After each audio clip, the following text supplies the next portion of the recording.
Merhabalar, kanalıma hoş geldiniz. Bugün sizlerle uzun zamandır beklediğiniz çantamızı yapacağız.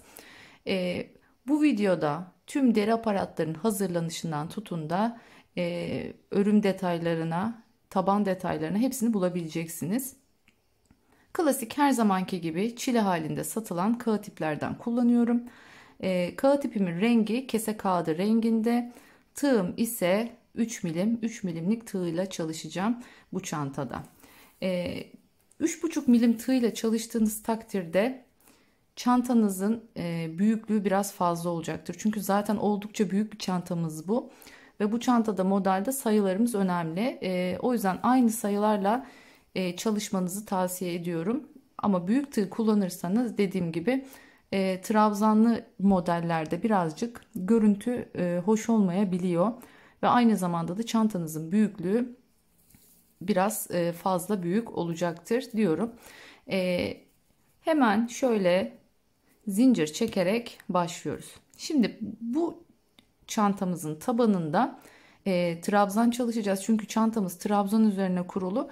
Tabanda farklı bir görüntü oluşmasını istemedim ben. Yani aynen devam etsin istedim. Ancak tabanda trabzanı çalışırken full trabzan gitmeyeceğiz. Yani aralarda birer sıra sık iğne sıralarımız olacak. Bunun sebebini de biraz sonra size açıklayacağım. Şimdi şu şekilde her zamanki gibi ipimizi bakın şöyle tuttum. Bir tane zincir çekiyorum. Bırakmıyorum. Bir daha çekip bunu artık burada sıkıştırıyorum. Bu benim ilk zincirim olmuş oluyor. Sonrasında tam 36 tane zincir çekeceğim. Bu 36 zincirden sonra üzerine bir de yükseklik kazandırabilmek adına bir iki zincir daha çekeceğim. Yani toplamda 38 tane zincir çekip hemen geliyorum. Evet, 38 tane zincirimi çekip geldim. Burada zincirlerimizi çekerken şuna dikkat etmenizi tavsiye ediyorum. Zincirlerimiz çok gevşek olmasın. Bu taban ortasının çökmesine sebep olur. Aşağıya doğru tam orta hattı aşağıya doğru çöker. Yine çok sıkı da yapmayalım. Bu sefer de marullanma yapar tabanımız. Sık iğnelerimizin ya da işte trabzanlarımızın tepesindeki şu sık iğne görüntüsünün genişliği ne kadarsa zincirlerimiz de aynı olsun ki üzerine kurulumu yaptığımızda hiçbir şekilde dediğim gibi kasma ya da bollaşma olmasın. Şimdi iki tane fazladan zincir çekmiştim hatırlarsanız. Bu iki tane zinciri bırakıyorum. Hemen yanındaki yani şu 1, 2, 3. zincirin içine girip trabzan yaparak başlıyorum.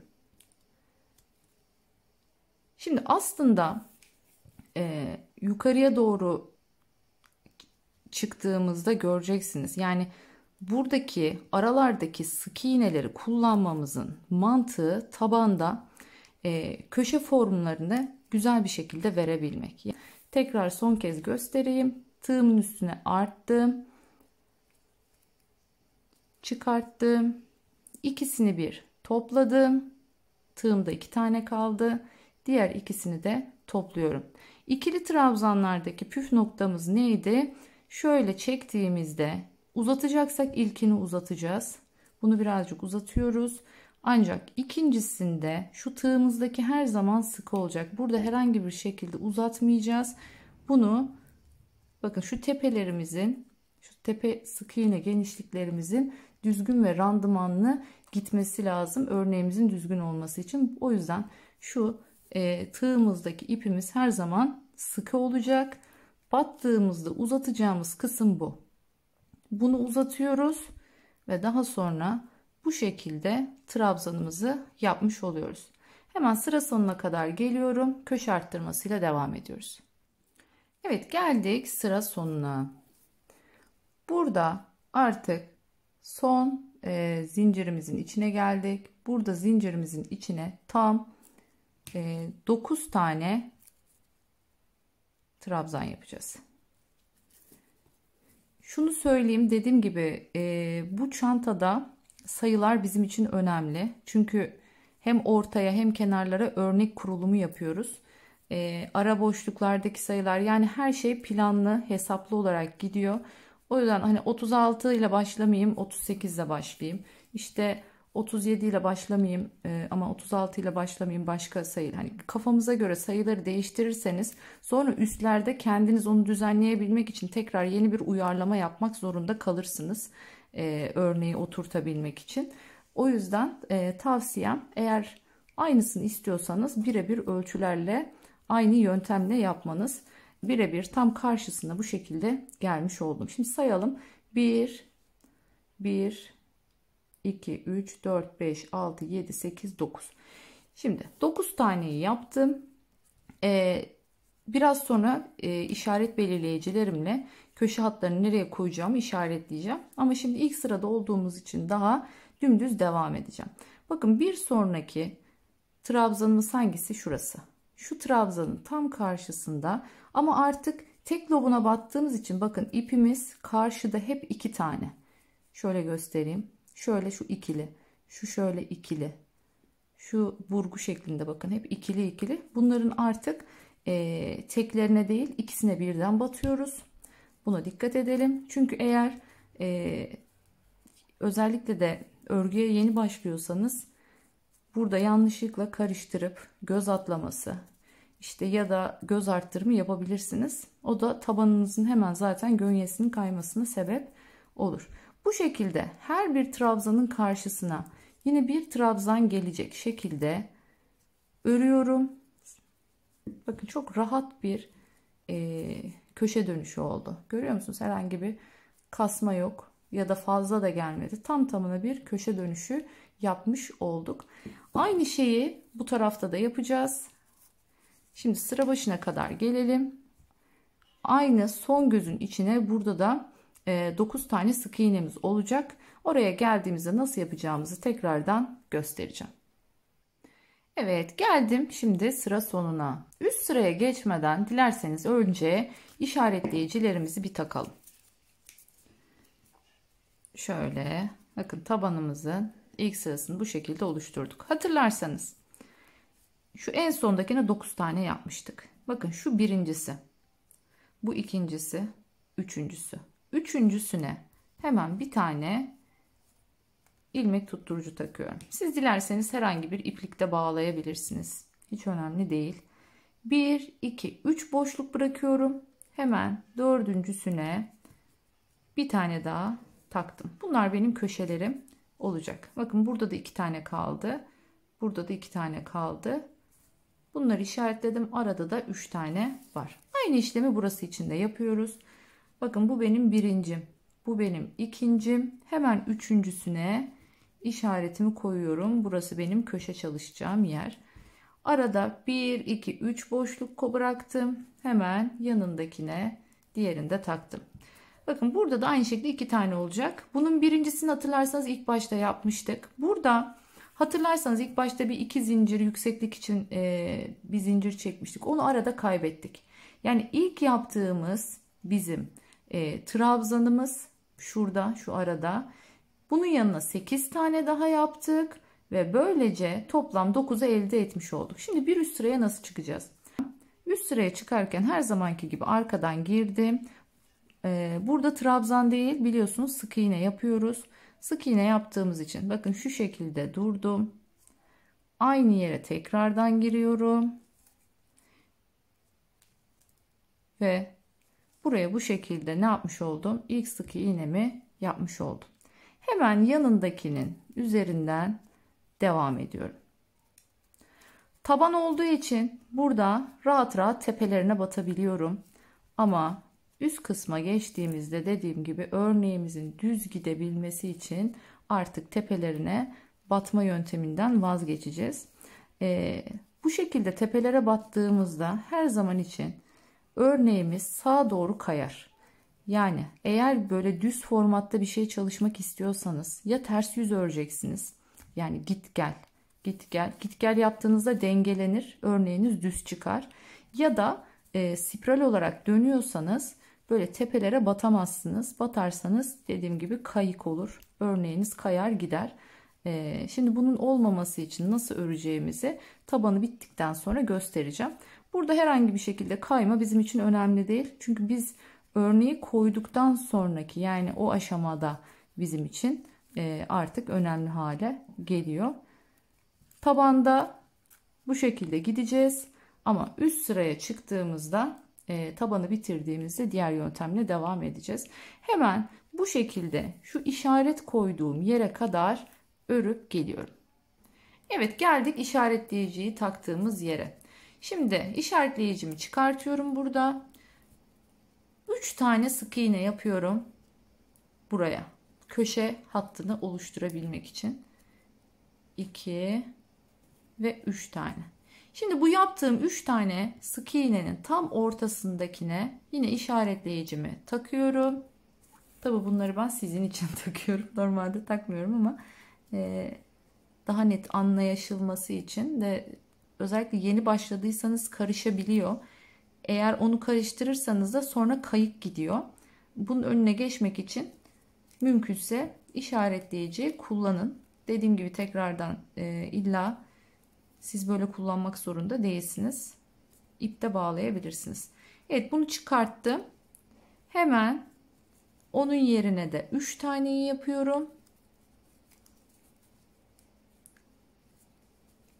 Yine bu 3 tane yaptığımın ortasındakine de tekrardan ilmeğimi taktım.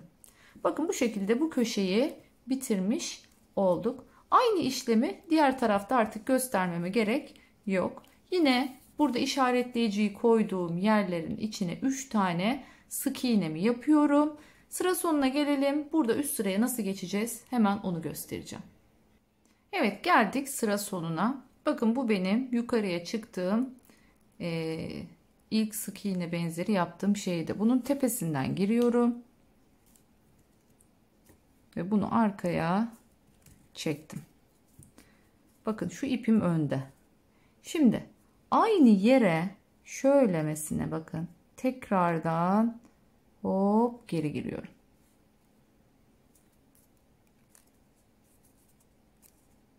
Şu ipin girdiği yeri görüyorsunuz. Tam buraya döndürüyorum. Tığımı tekrardan giriyorum. İpimi arttım ve çıkarttım. Bakın şu şekilde bir burada ne oldu? İkili oldu. Şimdi bunun ikisini birden çıkarttım ve bir tane zincir çektim. Bakın şöyle bir trabzan görüntüsü elde etmiş oluyoruz. Zincir görüntüsü olmuyor bu şekilde. Hemen yanındaki sık iğnenin üzerine devam ediyorum. Şimdi neredeyim? Trabzan sırasındayım.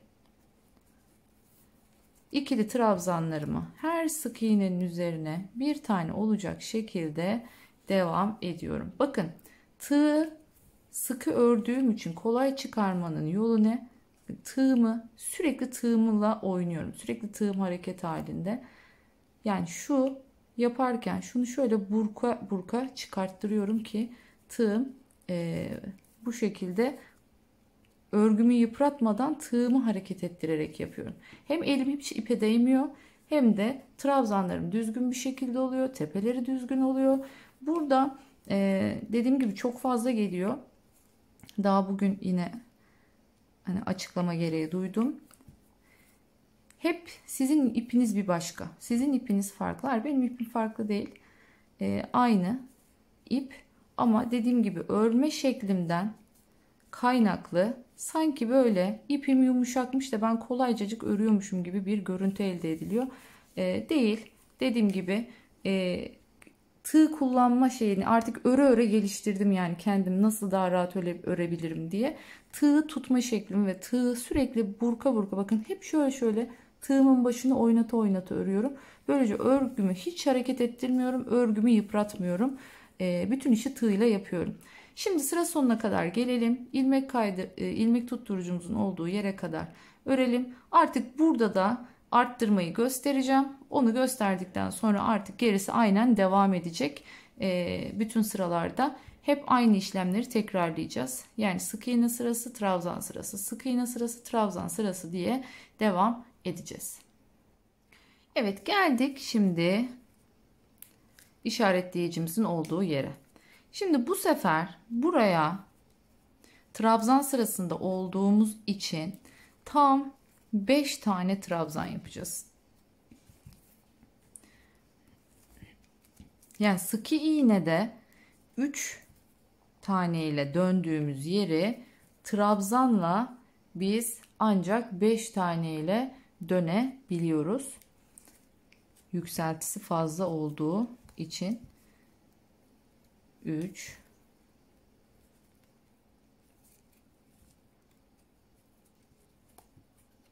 şöyle 4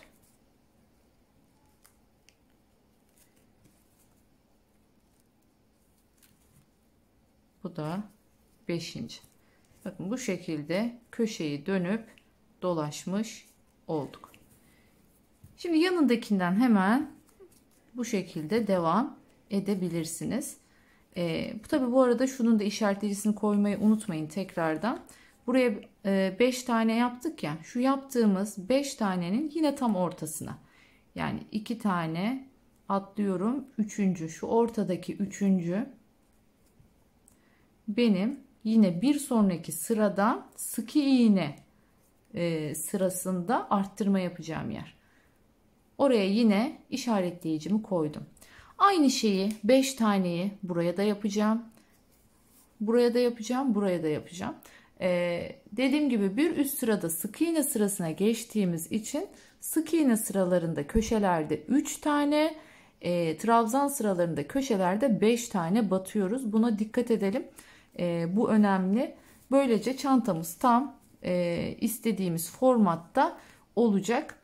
Bu şekilde şu iki köşe dahil olmak üzere arası 25 göz olana kadar dolanacağım. Hep bu şekilde. Yine buraya geldiğinizde aynı şekilde üst sıralara çıkmalarınızı yapacaksınız. Yine dilerseniz buraya geldiğimde hemen göstereyim tekrardan üst sıraya nasıl çıkacağımızı. Sonrasında artık taban bitene kadar örüp geleceğim. Şimdi hemen bir üst sıraya nasıl geçeceğiz burada onu göstereceğim. Şimdi şu benim ilk yapmış olduğum trabzan benzeri şey. Onu atlıyorum. Buraya geldim.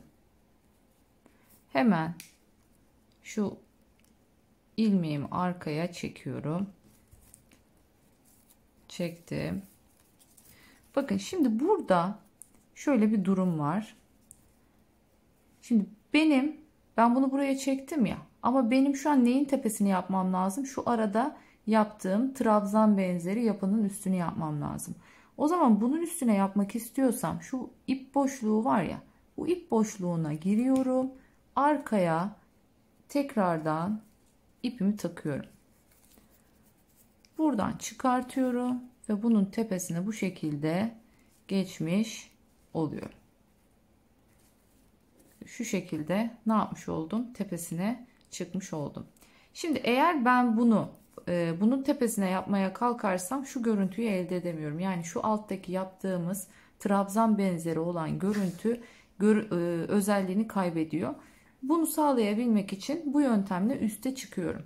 Yine aynı şekilde sık iğnelerimi yanındakinden devam ettirip gideceğim. Şu şekilde ileriye doğru gidiyorum. Yine dediğim gibi köşelere geldiğimizde sık iğnede olduğum için köşelere 3'er tane arttırmamı yapıyorum ve bir üst sıraya geçip bir üst sıraya geçerken yine yalnız şurada olduğu gibi aynı yöntemi kullanacağım bu sefer. Artık bunun üzerinden işleme devam edeceğim. Bakın hiçbir şekilde herhangi bir şekilde şekil bozukluğu yok. Kasma yok. Hiçbir şey yok. Yani trabzan yöntemiyle de bu şekilde gayet güzel tabanlar oluşturabilirsiniz. Bir de ütülediğinizi düşünün bunu. İyice güzelce kalıp gibi olacak. Ben hemen tabanı bitiriyorum. Geliyorum ve artık ondan sonra üst kısma nasıl çıkacağız onu göstereceğim. Evet, tabanımızı bitirdik. İstediğimiz göz sayısına ulaştırmış olduk. Şimdi bakın son sıram sık iğne ile bitti. Yani baştan sayarsak bakın bir trabzan bir sık iğne, bir trabzan bir sık iğne, bir trabzan bir sık iğne, bir trabzan bir sık iğne ile tabanımızı bitirdik. Şimdi burada kesiyoruz. Çünkü birleşim yerinin burada olmasını istemiyorum. O yüzden tabanda artık burada bitirdik. İpimi hemen çıkartıyorum ve ipimi daha sonra iğne yardımıyla ne yapacağım? Buraya gizleyeceğim. Hemen iğnemi alıyorum. Evet, iğnemi geçirdim. Bakın şu şekilde. Bunun değil de bir sonraki sık iğnemin üzerinden giriyorum. Tekrardan ipimin çıktığı yerden içeriye giriyorum. Bu sayede bakın görüyorsunuz ağız kısmı normal dümdüz oldu. Tam yaptığım şu işlem buradakinin üzerine gelmiş oldu. Herhangi bir şekilde göz arttırımı yaşamamış oldum. Şimdi bu ipi şöyle herhangi bir yerden başlayıp şu şekilde yatayda her zamanki gibi sık iğnelerimin arasından geçiriyorum ve artık ipimi buradan kesebilirim. Şimdi artık görüyorsunuz tabanımızı bitirdik. Biz örnek koymaya başlamadan önce sizin çatal iğneleriniz takılıdır zaten. Ben çıkartmıştım. Şu en son köşede yaptığımız 1 2 üçlü vardı hatırlarsanız. Bunun tam ortası bizim köşemizdi. Aynı şekilde bu tarafta da var. 1 2 3. Bunun da ortasındakine taktım. Şimdi bunu saydığımız zaman bu köşeler de dahil olmak üzere burada tam 25 tane gözümüz var. Bu 25 gözün ortasındaki 15 göze biz örnek koyacağız. O yüzden şöyle 1 2 3 4 5 taneyi bırakıp hemen 6. işaretleyicimi koyuyorum. Aynı şekilde sayıyorum şimdi. 1 2 3 4 5 6 7 8 9 10 11 12 13 14 15 tane, bakın şu 15.'ye de aynı şekilde işaretleyicimi taktım ve burada da dikkat ettiyseniz 5 tane kaldı. 1 2 3 4 5. Yani toplam 25 tane var. Arayı bu şekilde işaretledim. Bunu sadece bu sırada size göstermek için işaretliyorum. Çünkü ileride örnek kurumuna başlayacağız. Bunu sadece ne için yaptım? Şimdi ek yerimizin hiçbir şekilde garanti olsun, belli olmasın diye şu arada 15 gözlük kısımda bizim ileriki aşamaya geçtiğimizde neyimiz olacak? Örneğimiz olacak. O yüzden ek yerinin hemen bunun örneğin bitimindeki trabzandan birleşmesini istiyorum. Oraya denk gelmesini istiyorum. O yüzden artık bir üst sıraya geçerken tam buradan başlayacağım. Yani bu ayırdığımız 15'in hemen yanı başından artık trabzanlarımı yapmaya başlayacağım. Evet, şimdi video içinde şöyle bir değişiklik yapmış oldum. Hatırlarsanız daha önce size hep içine batarak öreceğiz diye söylemiştim. Ancak şöyle göstermek istiyorum. Bakın kestim ben bunu. İçine batarak ördüğümüzde ne yazık ki şu trabzanların şu görüntüsü hiç hoşuma gitmedi. Yani şu görüntü şu. Yani ki benim elim hani düzgündür. Ona rağmen şu görüntüden hiç hoşlanmadım. İçine battığınızda çünkü trabzanlar dönüyor. Böyle bir zincir görüntüsünü alıyor. Hiç hoşuma gitmedi. Şu orta kısım, yani istediğim formu yakalayamadım diyeyim size. İlk bu çantayı ördüğümde farklı bir stille örmüştüm. Daha sonra ördüğümde farklı bir stille ördüm. Şu an son olarak bambaşka bir stile geçtim. Bu kısmı çekemedim ne yazık ki ama anlatacağım hemen size. Hatırlarsanız tabanımızı bitirmiştik. Tabanımızı sıfırlamıştık yani. Bakın şu ek yeri burası. Şurada bitmişti tabanımız. Ütülemiştik. Sonrasında şu ayırmıştık. Örnek koyacağımız yerleri ayırmıştık. Şu tam kenar ortasında 15 tane gözüm olacaktı. Örnek koyacağım. Sonra en son yaptığım şu sık iğne sırasındaki üçlü, bakın şurada bir üçlü arttırma var. Bunun tam orta noktasından itibaren 1, 2, 3, 4, 5 tane burada trabzan olacak şekilde başladım. Şimdi Düz gittiğimizde örnekleri, yani spiral olarak gittiğimizde örnekleri düz olarak koymak için ortalarına, göbeklerine batmak zorunda kalıyoruz. Yani şu trabzanların göbeklerine batmak zorunda kalıyoruz. Bu sefer de hoş bir görüntü. Gerçekten trabzan görüntüsü hiç hoş olmadı. Sevmedim yani, ben içime sinmediği için de yani kendim beğenmediğim bir ürünü asla hiçbir müşterime göndermiyorum. Onca emeğimi kenara attım. Gönülsüz gidiyordu zaten. Hoşuma gitmeye gidiyordu. Sonra dedim ki ben en güzeli ters yüz sistemine döneyim. Şimdi yüzden trabzanları koyuyoruz. Tersten sık iğneleri gidiyoruz. Şimdi bu ters yüzü yapabilmemiz için de mecburen şu artık birleşik gitmeyecek. Ama biz bunu daha sonra dikerek birleştireceğiz. Nasıl hiç belli olmayacak şekilde yapacağımızı da size göstereceğim. Şimdi hemen ne yaptım onu anlatayım. Dediğim gibi şu ortadaki 15'i daha sonra örnekle burayı birleşim yeri örnekle bunun arasında kalması için şu ortadaki 15'den sonraki hemen şu köşedeki 1, 2, 3, 4, 5 geri geldim. 2 zincir çektim ve hemen yanındakine trabzan yapmaya başladım. Normal klasik şu tepelerine yaptım. Yani şu direkt şu V'lere yaptım. Tepelerine trabzanları yaptım. Geldim sıra sonuna. Sonuncuyu da yaptıktan sonra bir zincir çektim, geri döndüm. Arkadan tersten döndüm bu sefer. Şöyle gittim. Yine sıra sonuna geldiğimde 2 zincir çektim. Tekrardan trabzanlara başladım. Bu şekilde gittim. Yani şöyle göstereyim isterseniz örerken de. Şu ters yüz yaptığımız zaman haliyle örgü bir sağa kayıyorsa tekrar bir sola kaydığı için yine dümdüz yukarı gidiyor. Bu yöntemle trabzanlar en güzel bu yöntemle göründü. Örgümüzün daha güzel görünmesi için inanın çok uğraştım artık bu çantada. Hani siz daha kolay nasıl yapabilirsiniz diye. Örnek koyma aşamasına gelene kadar bu şekilde gideceğiz. Bakın klasik şu V'ler her zamanki gibi trabzan tepeleri bunlar. Pardon, sık iğne tepesindeyiz şu an. Bu şekilde normal ikili trabzanlarımı yaparak devam ediyoruz. Bu arada meşhur tulipin kırmızı tığlarından ben de artık kullanmaya başladım. Fark var mı derseniz evet var. Gerçekten bir kere tığ inanılmaz hafif. Yani yarı yarıya, belki daha az bile. Yapıldığı madde farklı olmalı ki bu kadar bir hafiflik farkı var.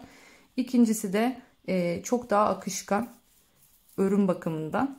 Ama dediğim gibi eğer sürekli örgü yapmıyorsanız da çok ciddi para, çünkü yani diğeriyle neredeyse 4 katı fiyatına. 4 katı fiyatını bunu vermek istemeyebilirsiniz.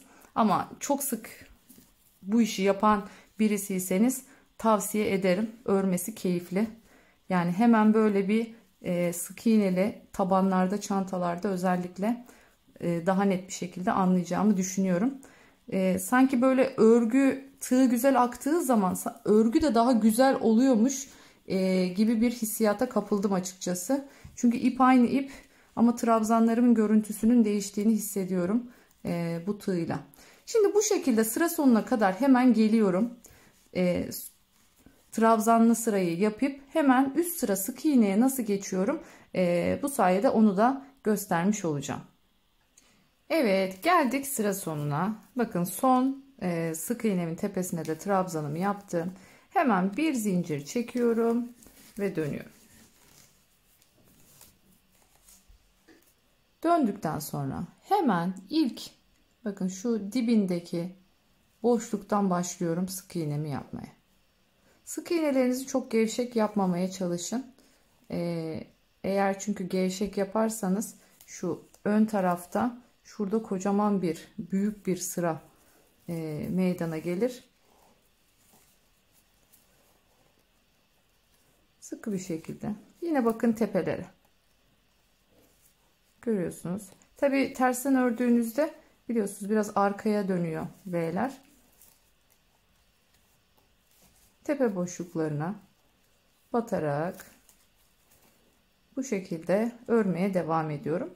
Örneği de aynı bu şekilde kuracağız. Örnekte de aynı yolu izleyeceğiz. Ta ki çantamızı tamamen ağzına kadar bitirene kadar bu yöntemle ilerleyeceğiz. Şimdi bunun üzerine bir sıra daha trabzan yapacağım. Bir sıra daha işte sık iğne yapacağım. Ondan sonra örneğimizi artık koymaya başlayacağız. Mantık anlaşıldı diye düşünüyorum. Bir ileri bir geri bu şekilde gideceğiz. Bakın bu yöntemle yaptığımızda trabzanlarımız hem tabanla bir bütünlük sağladı. Bakın tabanın aynısı şeklinde devam etti. Hem de aynı zamanda gördüğünüz gibi trabzanlarımız çok daha düzgün bir şekilde görünüyor. Yani şunu tekrar şöyle bir kıyaslayacak olursanız aradaki farkı çok net bir şekilde şöyle göstereyim. Çok net aradaki farkı anlayabilirsiniz. Böyle inci gibi düzgün olmuş oluyor. Ağzına kadar bu yöntemle gideceğiz. Daha sonra boydan şuradan başlayacağız. Tam şu sık iğneleri ağız ağza gelecek şekilde yukarıya kadar tekrardan dikerek birleştireceğiz. Bu şekilde dediğim gibi toplamda tabandan sonra 4 tane trabzan sık iğne, trabzan sık iğne, trabzan sık iğne, trabzan sık iğne yapıyoruz. Daha sonra örneğimizi koymaya başlayacağız. Evet, şimdi artık geldik örnek koyma aşamasına. Şimdi şu hatırlarsanız demiştim. Şurası bizim 15 göz örnek koyacağımız yerdi. Şimdi buradan itibaren 13 tane trabzan yapacağız. 13'ten sonra örnek koyma yerine geleceğiz. Şimdi sayıyorum. 1, 2, 3, 4, 5, 6, 7, 8, 9, 10, 11, 12, 13. Şu 13 bitti. Hemen 14.'ye takıyorum. Burada benim örneğim başlayacak.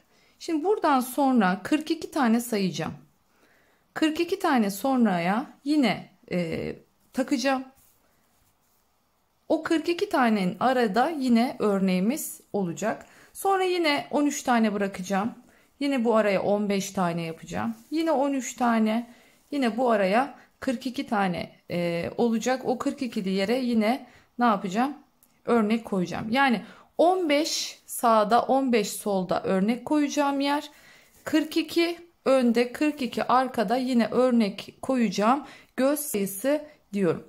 Şimdi hemen bakın sıra sonuna geldim. 2 tane zincirimi çekiyorum. Dönüyorum. Hemen dibinden her zamanki gibi başladım. Ve 13 tane trabzanımı yapıyorum. Hemen 13 taneyi yapıp işaretleyiciyi koyduğum yere kadar geliyorum. Geldim şimdi işaretleyiciyi koyduğum yere. Artık örnek koyma aşamasındayız. Çıkarttım. İpimi arttım. Şu bir tane boşluğu atlıyoruz. Hemen yanındakine yine trabzanımı yapıyorum. Arttım. Yanındakine yine trabzanımı yapıyorum. Yaptım. Şimdi boş bıraktığım yere geri geliyorum. Bakın ipimi artmıyorum artık bu sefer. Geldim. Çektim, uzattım. Yani uzun bir sık iğne yapmış oluyorum şu şekilde çaprazlamasına. Yine arttım. Bir boşluk bıraktım yanındakine. Çektim. Aynı şekilde bir daha yaptım. Ne yapacağım şimdi? Geri geliyorum tekrardan. Boş bıraktığım yere. İpimi artmıyorum. Uzun bir sık iğne yapıyorum. Buraya. Bu şekilde görüntüsü olmuş oluyor. Son kez bir tane daha yapalım. Bir tane atladım. Geldim yanındakine. Yanına bir tane daha. Hemen boş bıraktığım yere tekrardan geri dönüyorum. İpimi artmadım. uzattım, çıkarttım. Böylece uzun bir sık iğne yapmış oldum. Şimdi bu şekilde buraya 14 tane koyacağız. Sonra yine 13 tane düz trabzan öreceğim. 5 tane bundan koyacağım. Yani toplamda 15 tane. Tam şu ara ortaya denk geliyor bu. Sonra yine 13 tane. Sonra yine trabzan ördükten sonra bu araya 42 göze karşılık geliyor. 14 tane yine aynı şekilde örneğimi koyacağım. Döndüm geldim buraya, yine 14 tane, pardon 5 tane de yine buraya örneğimi koyuyorum. Ve sonra artık üst sıraya geçtiğimde yine dümdüz hiçbir şey yapmadan tersten sık iğnemi öreceğim. Yani tersler hep sık iğne gidiyor. Yüzlere hep örnek koyacağız. Bundan sonra çantamızı istediğimiz yüksekliğe getirene kadar.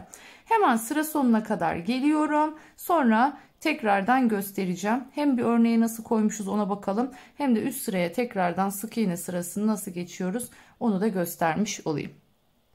Evet, şimdi bu örnekli sırayı tamamladım. Bakın şöyle göstereyim. 13 tane yaptım buraya. Bu 13 tanenin mantığını da şöyle söyleyeyim. Eğer benim verdiğim birebir sayıyla yaptıysanız sizin de aynı şekilde denk gelecek. Ama kendinize göre yaptıysanız o zaman burada önemli olan noktamız şu. Yani şu tam orta kısma 5 tane örnek denk gelecek. Şuraya 14 tane denk gelecek. Benim verdiğim ölçüde yaparsanız. Yine şu kenara 5 tane yaptık. Bakın tam kenar ortasına. Yine buraya 14 tane örneğimizi bakın koyduk. Şimdi geldik en son örneği koyduğumuz yere. Bitirdik. Bir zincir çektim. Geriye dönüyorum şimdi. Artık bu sıra yine full sık iğne sırası. Her yapılan trabzanın tepesine yine birer tane ne yapıyorum? Sık iğnemi yapıyorum. Bu sayede tekrardan örneğimi düze çevireceğim. Ve dediğim gibi ters yüz yapmamızın sebebi neydi? Örneğimizin hep dümdüz yukarı çıkması. Yani dönmemesi. Dönmeyi engellemekti. Bu şekilde sıra sonuna kadar arkadan sık iğneyi dolaşıp geliyorum. Evet, geldik sıra sonuna. Yani şöyle göstereyim. Sıra sonuna geldim. Şimdi burada tekrardan artık trabzan sırasına geçeceğim. 2 tane zincir çekiyorum. Döndüm. Hemen yine dibindekinden başlıyorum batmaya. 1 2. Şuradaki yaptığım 13 tane trabzanın üstüne yine 13 tane trabzan. Bu böyle köşelerde aynen yukarı kadar devam edecek. Yani o yaptığımız 13'lü trabzanlar.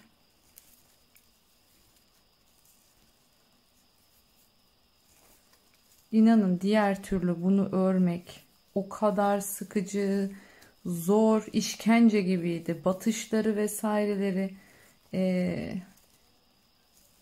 günlerdir uğraştığım, yani kat ettiğim yolu bugün herhalde bir 3 saatin içinde falan kat ettim. Çünkü örerken sıkıcı olunca ve istediğiniz gibi olmayınca gerçekten üremek de bilmiyor, ilerlemek de bilmiyor. Elinize alasınız da gelmiyor. Ama bu yöntemle çok rahat edeceksiniz gerçekten. Benim bile öresim geliyor şu anda. Bakın 13 tane yapmamız gerekeni yaptık. Görüyorsunuz şu an neredeyiz? Tam örneğin üst kısmındayız. Bakın aynı yere geldik. Kusura bakmayın, çekim geceye kaldığı için görüntü biraz değişik olabilir. Şimdi yine aynı her zamanki gibi sıradakini bırakıyorum. Hemen yanındakine geldim.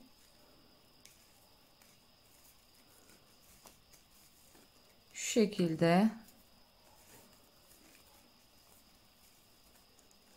2 taneyi yaptım yine. Boş bıraktığım yere geri dönüyorum. ve yine uzun sık iğnemi yaptım. Bu şekilde hep aynı gideceğiz. Aralarda bu şekilde bir sıra sık iğnelerle tersine geliyorum. Yüze örneklerimi koyacağım. Dediğim gibi trabzan olan yerler yine trabzan olarak devam edecek. İki ön yani ön, arka ve şu yan taraftaki beşliler yukarı kadar devam ettireceğiz. Gerçekten çok güzel oluyor. Yani bu sefer içime sindi. Umarım siz de örerken eğer denerseniz diğer türlüsünü ne demek istediğimi gerçekten anlayacaksınız. Şimdi ben istediğim yüksekliğe gelene kadar öreceğim. Daha sonra artık finalde ağız kısmını yapacağız, sap kısmını yapacağız, astarlayacağız ve deri aparatlarına geçeceğiz. Deri aparatlarını da çok soruldu. Kendim hazırlamıştım. Nasıl hazırladığımı birebir size videoda göstereceğim. Kaçırmayın o kısmını diyorum. Evet, hemen bitirip geliyorum. Evet, çantamızı artık tamamladık. Şimdi şöyle göstereyim. Tabii şeye sığdıramıyorum. Şu şekilde çantamı bitirdim. Ters yüz gittiğimiz için bakın bir tarafı bu şekilde açık kaldı. Sonra şu yan tarafta bir beşli vardı hatırlarsanız. Bu beşliyi ben şöyle bir sıra daha 3'e düşürdüm ve tek tarafını ördüm. Şimdi bu taraf bitti. Şöyle ipimi biraz bırakıyorum. Şimdi bu tarafı çıkarttım. Ben bir tanesini hazırlamıştım. Şimdi diğer tarafını sizin için sizlerle beraber hazırlayacağım. Burada şunu söylemek istiyorum. Ne yazık ki artık çalışmaya başladığım için akşam geç geliyorum. O yüzden de video çekimleri biraz akşama kalıyor.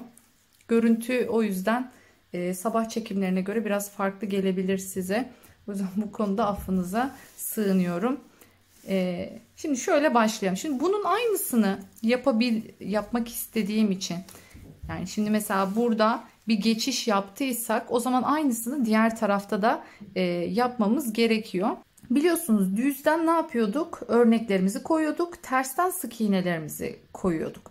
O yüzden benim burada yani şunun aynısı olabilmesi, bakın şuradakinin aynısı olabilmesi açısından benim bir sıra şu tersi bir yapmam lazım.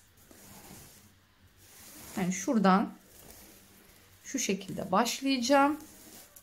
Şöyle bir sıra şu tersten yine aynı şekilde sık iğnemi koyacağım. Aynı örneğin tam üstüne gelecek şekilde yapıyorum bunu. Buraya sık iğnemizi koyduktan sonra artık yüze geçip örneği kurmaya başlayacağız. Dilerseniz ben şöyle tersten hemen buradaki sık iğnelerimi örüp geleyim. Evet, dolaştım, döndüm. Bakın buraya bir zincir çekmedim artık. Bir zincir çekmiyorum. Şu dibindekine değil de hemen yanındakine şu şekilde giriyorum. Bu sayede ne yapmış oldum? Bakın şurada bir köşe oluşturmuş oldum. Sonrasında benim burada şimdi şu şekilde söyleyeyim. Şu benim üçlüm ya. Bu bunun tepesindeki üçlü. Bu aynen yapılacak zaten. Şu hemen yanındakine ne yapmamız gerekiyor burada? Bizim bir tane de düz trabzan yapmamız gerekiyor. Yani şu kenardaki şöyle göstereyim. Bakın 3 tane ortada örneğimiz var ama kenarlarında neyimiz var? Bir tane de düz hattımız var. Onu da aynı şekilde vermem gerekiyor. O yüzden şunun şu şekilde bu tepesi, bunun hemen yanındaki şuraya bir tane ne yapıyorum? Trabzan yapıyorum.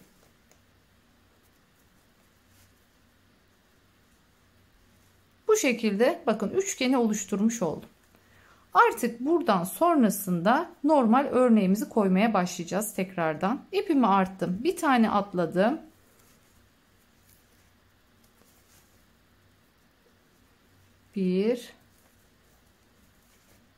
Hemen ikinci trabzanımı da yaptım. Ne yapıyordum? Geri dönüyordum. Geri döndüm ve uzun sık iğnemi yaptım. Hemen aynı şekilde bir boşluk bıraktım. Yanındakine geçtim. Yanındakine bir tane daha. Şimdi artık geriye dönüyorum.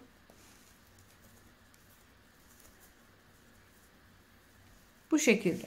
Hemen üçüncüsünü de yapıp geliyorum. Evet, geldim. Şimdi yanına bir tane normal şöyle trabzanımı yaptım.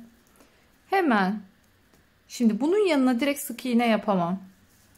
O yüzden aynı deliğin içine bir çakma trabzan yapıyorum. Yanındakinin içine hemen bir tane şu şekilde, pardon çok özür dilerim. Şuraya da bir tane şöyle ilmek kaydırma yapıyorum. Bakın bu sayede şurayı da ne yapmış olduk?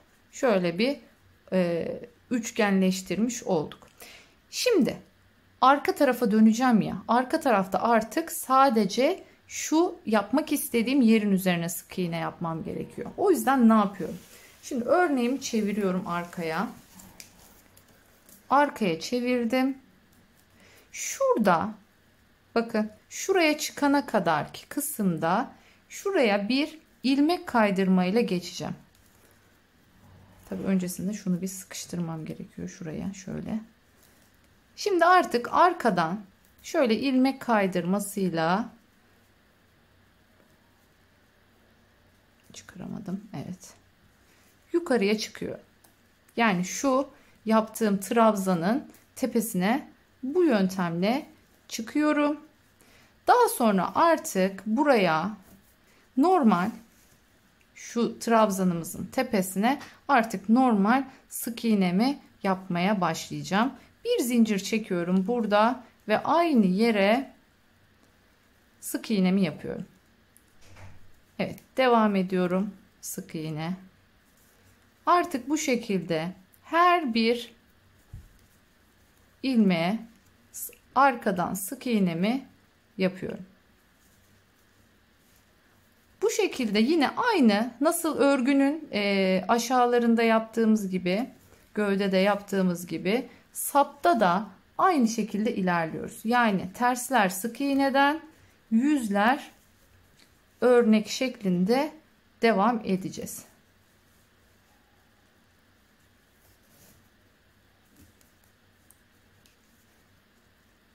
Evet. Bakayım bir geldik mi, gelmedik daha.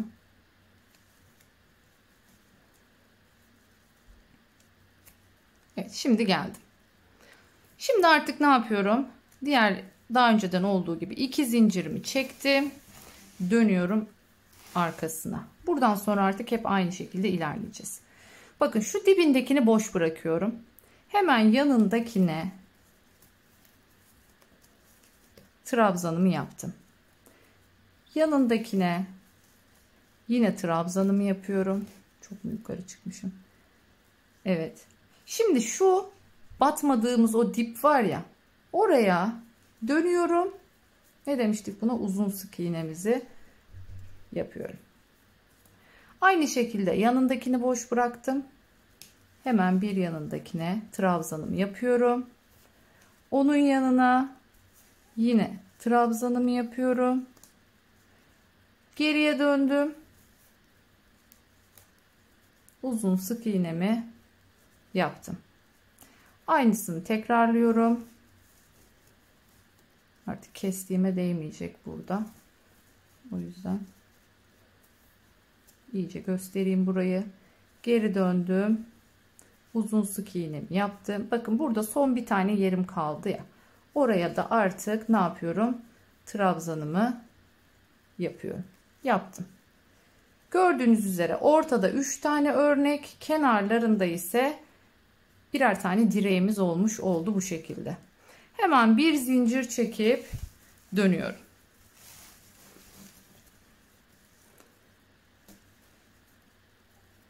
Bu yöntemle yine terste sık iğne, yüzde örnek şeklinde ilerleyeceğiz. Ta ki istediğimiz uzunluğa gelene kadar. Ben dediğim gibi 70 santim tercih ettiğim için sap boyunda diğer tarafa 35 santimini yaptım. Aynısını bu tarafa da yapacağım. Daha sonra iki ucu bir araya getireceğiz. Ve tam şu noktada bakın onu da aynı şekilde trabzanda bırakacaksınız. Yani örnek kısmında bırakacaksınız. Ağız kısmını iğne ile birleştireceğiz. İkisinin tam ortasını. Bu sayede ortada yine şöyle şu görüntüyü elde etmiş olacağız. Yani hiç anlaşılmayacak neresi olduğu. Şimdi gelelim bu kısmı yapacağız. Gelelim hatırlarsanız dediğim gibi çantamızı şöyle bırakmıştık. Bunu dikerek nasıl birleştireceğiz onu göstereceğim size. Şimdi dikmek için tabii ben o ipin devamı orada olduğu için artık yeni bir ip alıyorum burada. Şöyle ipimi geçireceğim.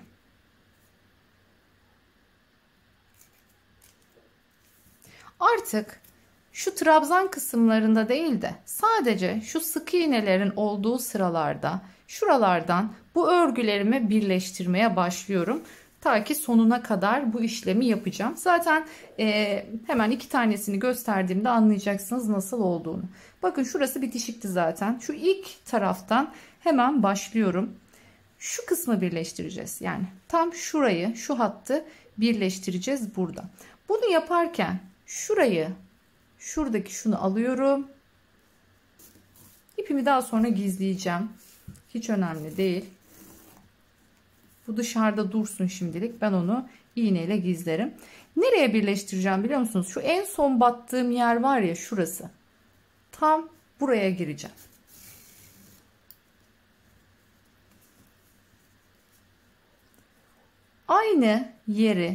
Aynı yere tekrar giriyorum. Burada da aynı yerden girdim. Burada da aynı yerden girdim.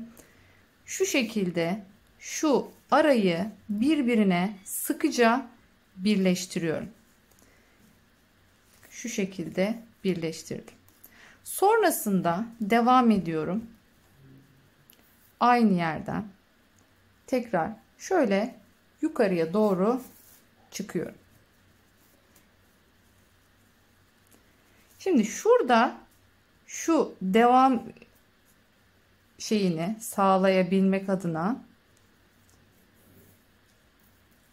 şuradan da tekrar giriyorum. Şuradaki şu son, umarım anlaşılıyordur. Şuradaki son şeyden de giriyorum. Onun altındakinden giriyorum.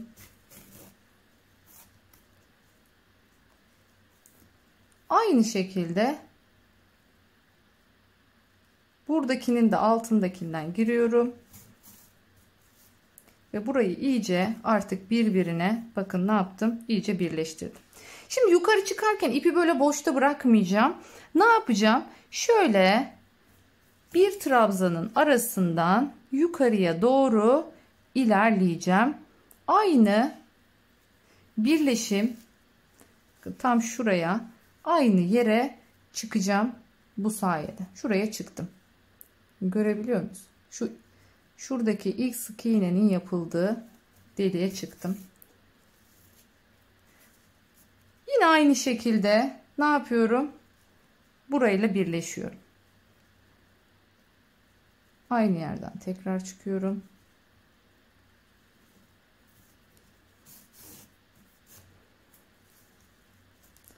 Bunu yalnız arada boşluk kalmaması gerekiyor. O yüzden iyice sıkıştırın burayı. Aynı yerden bir daha üst üste gelmesin. Şimdi burada ne yapıyorduk? Şu altındakinden inanın inşallah görünüyordur iyice sıkıştırdıktan sonra. Şuradaki şu ilk şey var ya bakın şunun arka lobu şurası. Arkasından tekrar giriyorum. Evet. Ne yapıyorduk? Yine aynı şekilde şu karşıdaki siz de görün diye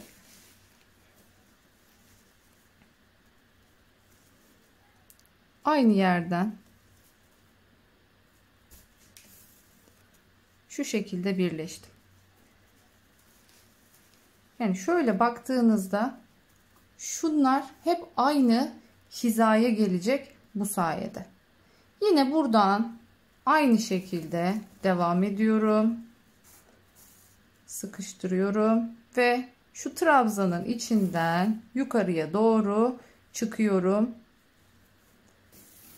Bu şekilde burada da bakın aynı şu hizalardan birleştireceğiz sürekli. Şu örneklerin arasındaki sık iğnelerin şu bölümlerinden bakın şuradan birleştireceğiz. Şimdi ben bunu buraya kadar dikip geliyorum. Daha sonra ağzını ne yapacağız? Bakın ağız kısmını burada bıraktım.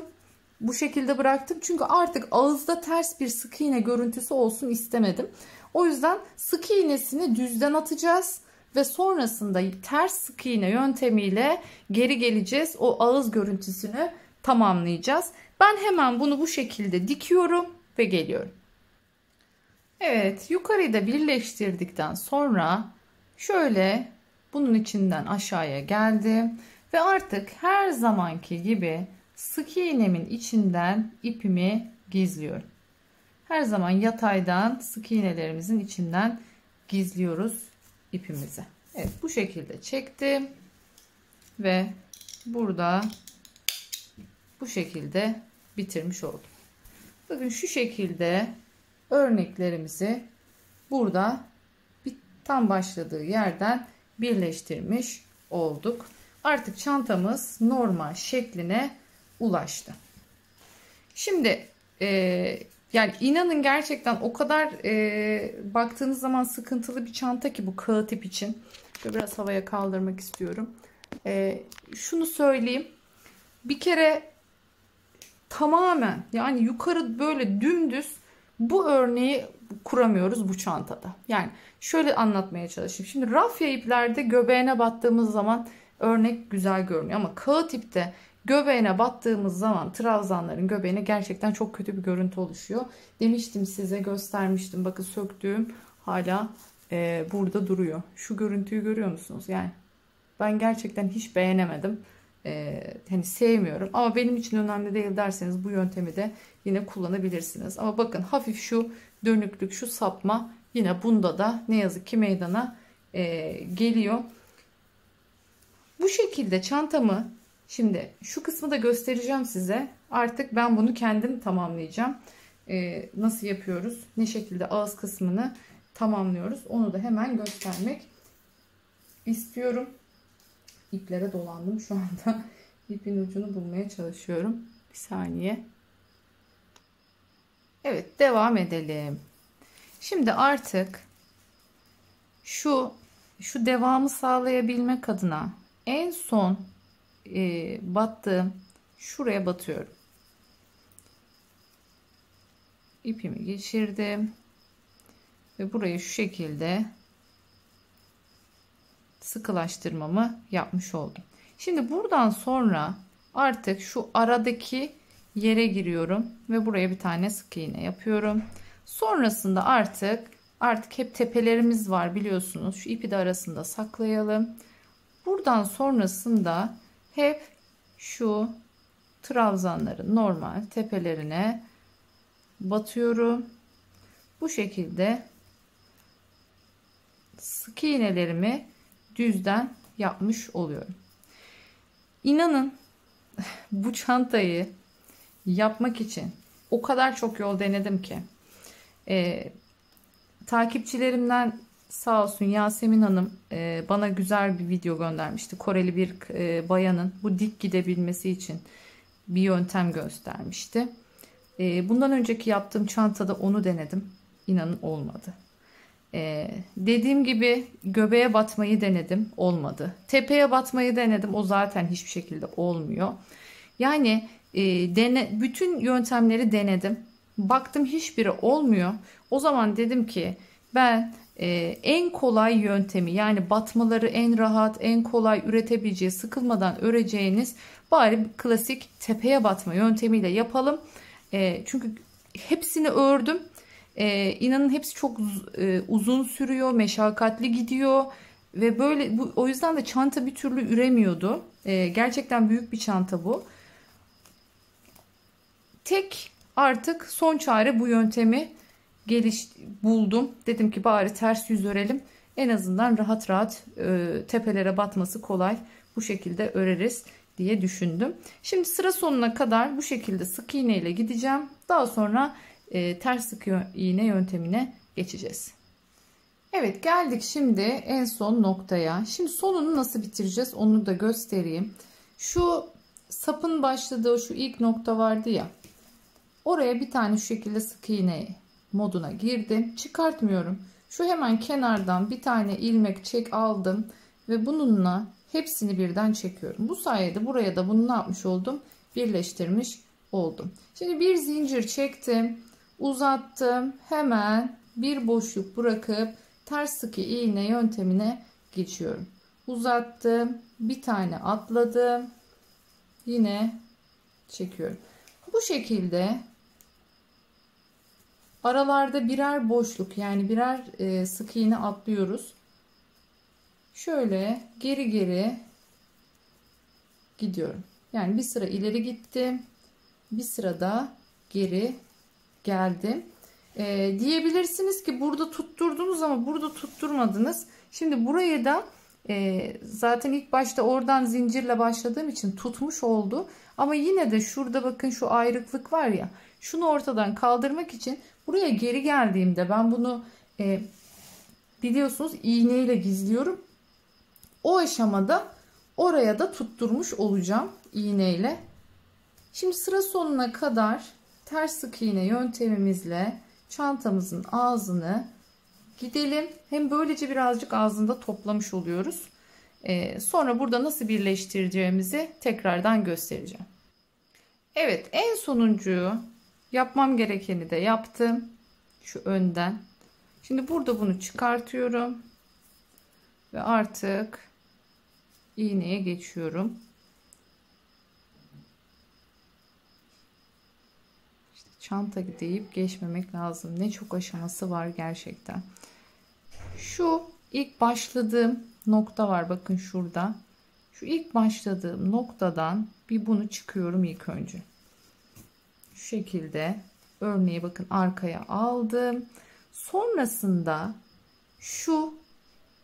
şuradan çıkıyorum. Bakın şu iki ucu birbirine birleştireceğim. Nasıl yapacağım bunu?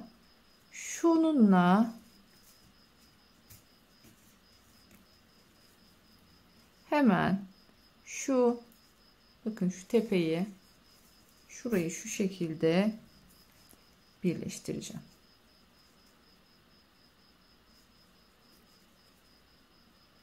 Tekrardan şöyle aradan çıktım ve buradan sonra her zaman olduğu gibi şöyle herhangi bir yerden ipimi geçiriyorum. Bu sıkılaşması içindi. Kesinlikle düğüm atmıyoruz demiştik. Dedim ve koparttım. Evet, çok güzel oldu. Tabii siz normalde, ben onu şimdi tekrardan geri alıp düzelteceğim. Çünkü buradan dibinden koptuğu için ayrılma olabilir. Siz bunu şöyle sık iğnelerin arasından ipi tekrardan geçirin. Şurada gizlemiş olursunuz. İpinizin devamını buradan geçirebilirsiniz.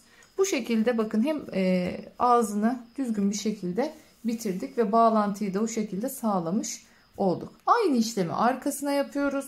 Sapları bitiriyoruz. Hangi aşamadayız? Derilerini hazırlama aşamasındayız. Oradan devam edeceğim. Ancak deri aparatlarına geçmeden önce dediğim gibi çantanın sapını takıp birleştirip ütüsünü yapacağım.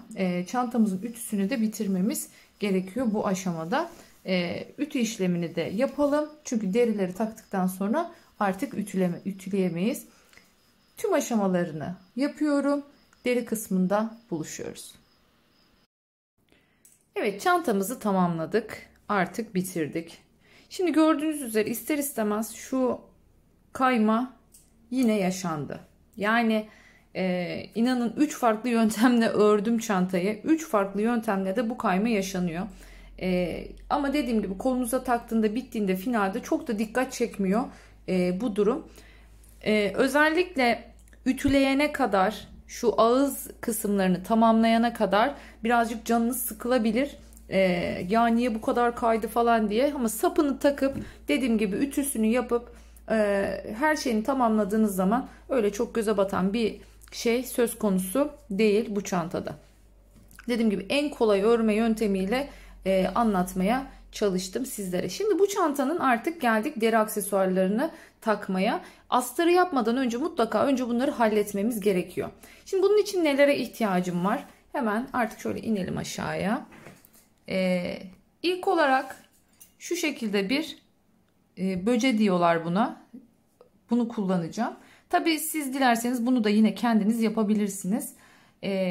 Sonrasında şu şekilde bir parça, bakın aynı kalınlıkta bir saptan kalma parça. Sonrasında klasik çıt çıtlı aparatımız. İğneye ihtiyacımız var. Makasa ihtiyacımız var. Bir penseye ihtiyacımız var. Bir tane şu şekilde rivete ihtiyacımız var. Rivet diyoruz. Tabii siz dileğinize bağlı bu. Kullanmak zorunda olduğunuz bir şey de değil. Ve dediğim gibi bir tane de riveti çakmak için en güzel havan oluyor. Yani ben bir havanın arkasını kullanıyorum bunun için. Bezin arasına koyup yapacağım. Göstereceğim size. Çekiçle gerçekten zor oluyor. Şu tam isabet etmeyebiliyor. Ya da yani tam dik isabet etmeyebiliyor. Bundan dolayı da şu aradaki bükülüyor ve şurayı çıkarttırıyor. Yani onun önüne geçmek için en güzel havanın arkasıyla vurmak diyebiliriz. Bakın hiç çakma aparatım yok. Normal bu şekilde de evde kendiniz bunları kullanabilirsiniz. Şimdi ilk olarak neyle başlayacağım? İlk olarak çıt çıtların montesiyle başlayacağım.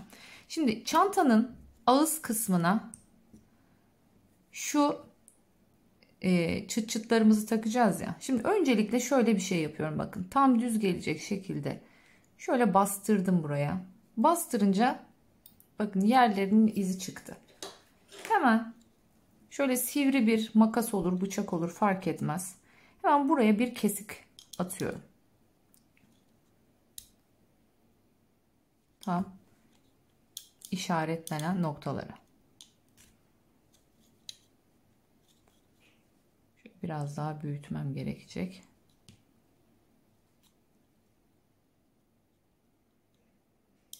Evet. Şimdi buraya bunları geçiriyorum.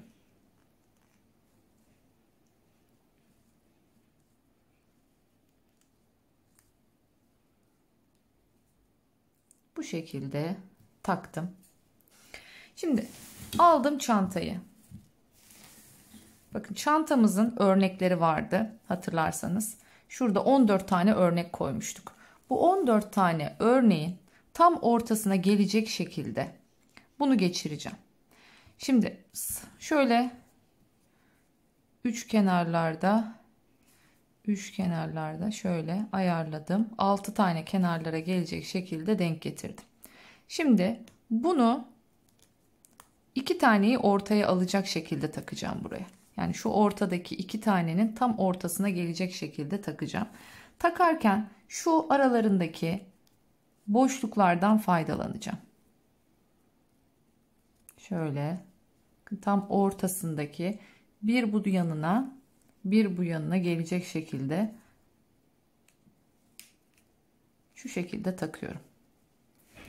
Şöyle taktım. Şimdi artık şu bahsettiğim ince plakayı takıyorum ve artık pense yardımıyla şu kısımlarını içe doğru güzelce kıvırıyorum.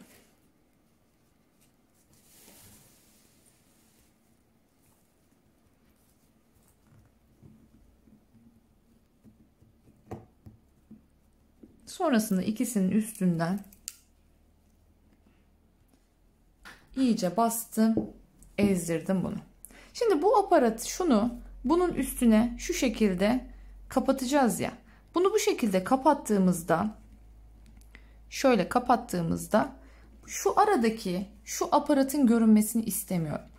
Şunun görünmesini engellemek için tam şuraya bir tane işte bu riveti buraya tutturuyorum, bu yüzden. Şu aradan şu görüntünün yok olmasını istediğim için. Şöyle güzelce döndürdüm. Örnek paraleline gitmesini istiyorum. Şöyle hemen şuradan rivetimizi takabiliriz. Evet, tam şuradan takabiliriz. Buraya da deliği neyle açıyorum ilk etapta? Şöyle alayım. İğne yardımıyla. Şu şekilde şuraya iğne yardımıyla bir delik açıyorum.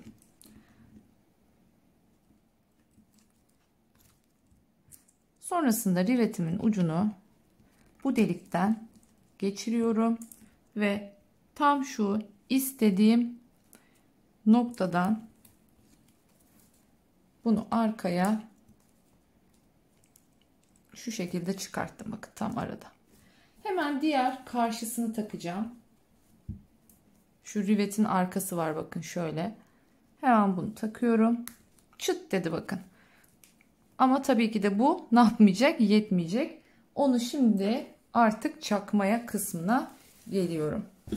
Şöyle bir bezden faydalanacağım burada. Altına ve üstüne gelecek şekilde, umarım görülüyordur kamerada. Şu şekilde altına üstüne bezimi getiriyorum ve şu şekilde havanla tam, bakın şurada da yalnız dikkat edin, zımbanız var. O zımbanızın hemen kenarından şuradan bunu vuracağım ve bu şekilde ne yapıyorum? Bakın çaktım. Halletmiş oldum. Bu şekilde. Şimdi artık buradan sonrasında hangi aşamaya geçiyoruz? Artık buradan sonra normal şu aparatımızla birleştirme aşamasına geçiyoruz.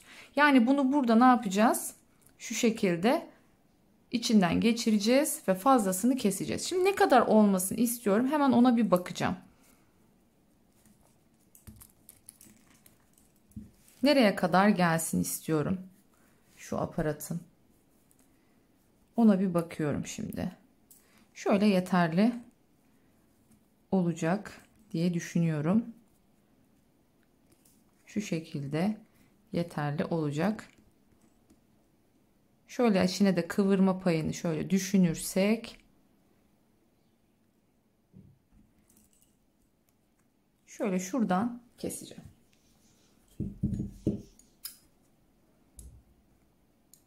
Ya da biraz daha kısaltayım. Çok da uzun aşağıya kadar da inmesin. Kestim. Hemen bunu şu şekilde içinden geçiriyorum. Bakın şöyle geçirdim. Bunu şurada iğne ile ne yapacağım? Şimdi tutturacağım. Ama bunun için bir kağıt ipe ihtiyacım var. Kağıt ipimi hemen, kameram pardon.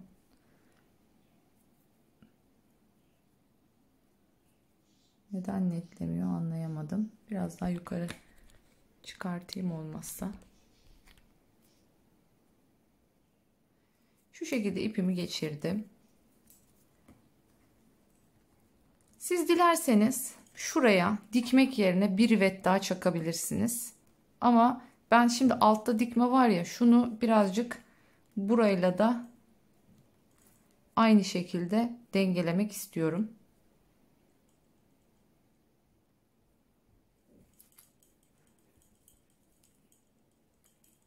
Şu şekilde iğneyle geçtim. Görüyorsunuz. Şimdi bu ipimi buradan çıkartıyorum. Aynı şekilde bu çok uzatmama gerek yok. Şöyle bir parça yeter. Aynı şekilde buradan da aynı parçayı bırakıyorum. Tığımı ipimi bu sefer buradan geçiriyorum.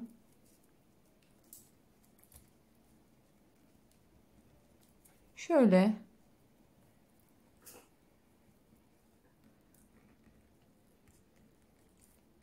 bir de buradan Geçtim.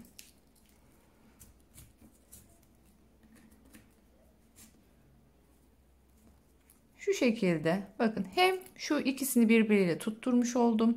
Hem de bunu aynı zamanda ne yapacağım? Çantanın arkasına geçireceğim. Hem de ipimi rahatça içeride düğümleyebileceğim bu sayede. Şu şekilde aparatımızı artık takmış oluyoruz. Şimdi burada bunu içeriye getireceğim. İçeriden bağlayacağım. Aynı şekilde iğneyle çarpı olacak şekilde burayı da dikeceğim. Dilerseniz bu kısımda videomuzu uzatmayalım. Bunları normal dikeceğim artık. Şimdi biz gelelim arka tarafın çıt çıtını takmaya. Şimdi aynı şeyi burası için de yapacağız. Çantamı kenara alayım. Artık bezimle işim bitti. Onu kaldırabilirim. Bakın, aynı aparattan bir tane daha yapacağız. Şöyle şu şekilde yine ne yapıyorum? Bakın, izini bir çıkartıyorum şöyle. Sonra yine deliyorum.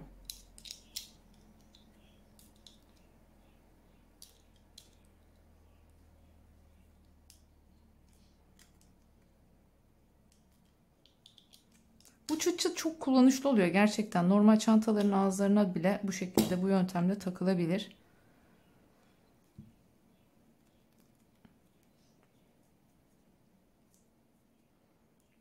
Açtığım kesiklerden şöyle yine bunu da geçiriyorum. Yine bunu da çantamızın ne yapacağım? Aynı noktasına. Yani şöyle baktığımızda 6 burada, 6 burada bıraktım. Bakın, 6 burada aldım. Şu tam ortası var ya, tam ortasından gireceğim. Biraz önce nereden girdiysem karşıda aynı noktadan burada da giriyorum. Şöyle girdim. Yine aynı şekilde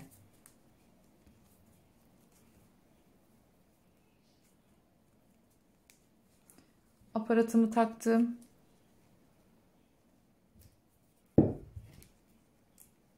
Pensemin yardımıyla buraya sabitliyorum.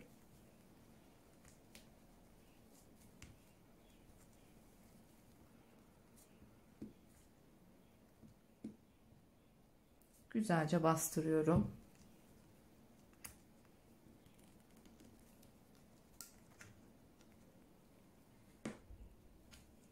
Evet.